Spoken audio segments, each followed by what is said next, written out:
Does the government work for us or do we work for the government? Are you better off now than you were 4 years ago? Tonight, the president and failure. During the presidential campaign of 1980, Ronald Reagan famously asked American voters if they were better off then than they were before President Carter had been elected 4 years earlier. Voters, of course, responded overwhelmingly that they were not better off. Carter had raised taxes, increased regulations, borrowed heavily, had a meek foreign policy, and was an uninspiring leader. He forced folks to wear sweaters rather than turn up the heat during the winter. He refused to permit American athletes to compete in the 1980 Summer Olympics because the old Soviet Union had invaded Afghanistan. Remember that? And inflation was out of control. Reagan, of course, cut taxes in his first year. By 1988, most Americans could honestly say that they were better off after the Reagan years than they had been after the Carter years. Yesterday, in an interview with ABC News commentator George Stephanopoulos, President Obama was asked a variant of President Reagan's famous question. Here's how he answered.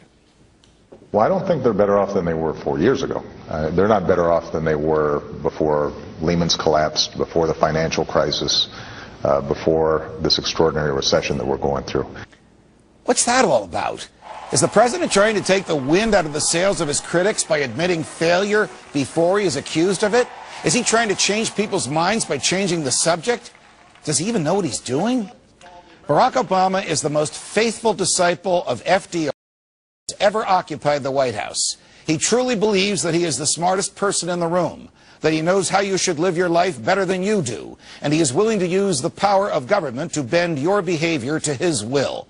He has signed legislation into law that will permit bureaucrats to regulate the financial services industry in such a way as to remove your freedom to spend, save, and invest your own money as you wish.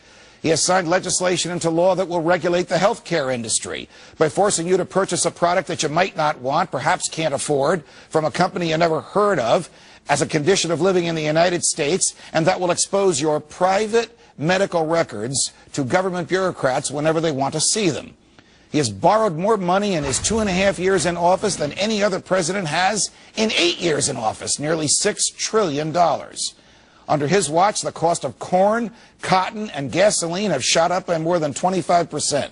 Under his watch, 1 in 7 Americans is receiving food stamps from the federal government. During his watch, half of all Americans receive some sort of financial assistance from some government. Under his watch, half of all Americans pay no taxes. He has mastered the art of taking wealth from those who work and giving it to his wealthy business, banking, and labor union friends to support their industries. Under his watch, 15 million Americans are looking for jobs every day. Now, this is not to suggest that he inherited an economy that was all wine and roses, but it is to argue that his rigid big government ideology, his disdain for the free market, and his mistrust for your right to make free choices has made the economy and thus your freedom far worse today than it was when he became president. When the government borrows against the future, it drives up prices, so everything costs more. And after you buy what you need, you have far less money remaining. And he has thumbed his nose at the Constitution, which he took an oath to uphold. When he starts a war without seeking a declaration of war from Congress, as the Constitution requires, he sets himself up above the law. And when he becomes judge, jury, and executioner of an American in a foreign country in defiance of the Constitution and federal law, can we expect that the government killing of Americans in America can be far behind?